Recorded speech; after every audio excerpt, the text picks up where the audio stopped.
Not guilty of... Mga habibi, usapang abroad na naman tayo. So ito yung balitang abroad sa is mga kahabibi. So ano bang kaya mong gawin para sa kapatid mo? Lalong-lalo na pag nag-iisa mong kapatid na bunsong babae. So syempre ipagtanggol mo siya sa hanggat kaya mo. So ito nga nangyari po sa is mga kahabibi. So yung babae tumakbo, lumapit sa dalawa niyang kapatid na umiiyak at takot na takot at nagtataka yung dalawang kapatid niya kasama yung kaibigan nila. So tinanong nila yung kapatid nila babae, bakit may dugo ka sa baba, bakit may dugo? So sinabi nga niya na yun nga, ginahasa siya nung stepfather. Yes, mga kahabibi, nakakatakot din, no? Hindi ko naman nilalahat ng mga stepfather, pero mayroon talagang mga tao na alam mo yun, dapat ituring mo na lang na anak, dapat alam mo yun, yung parang nung gagawa pa nila yung mga bagay na yun. So, ang ginawa nung dalawa at yung nagsama pa siya ng kaibigan, nag-revenge mga kahabibi. Nako.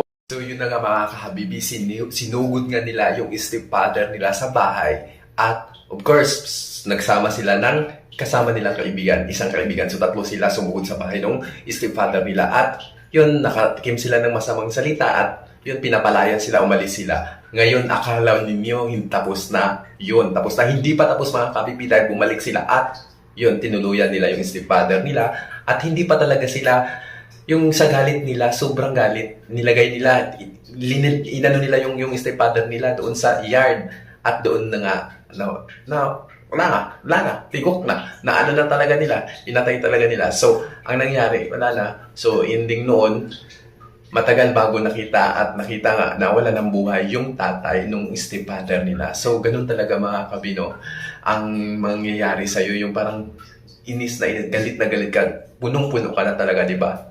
So, not guilty ang hatol sa kanila. Pero, siyempre, parang both side yan mga kahabibi eh. Parang nasa gitna. Yung sa half doon mga kahabibi, siyempre, isipin mo na masama talaga yung ginawa ng stepfather, di ba? Siyempre, tinuring na siyang pangalawang ama. At of course, nakakagigil lang at nakakasakit sa dibdib na yung kapatid mo pa sa dami. Di ba? Alam mo yun, yung parang wag ng pamarisan kaya siguro nagawa nila yun. So, sa kalahati naman, sa half naman, may half-up talaga, nakakaloka. So, para sa akin, parang dapat hinayaan na lang nila yung hustisya ang papatol sa kanilang stepfather. Pero wala na eh. Nandoon ng galit eh. Siyempre,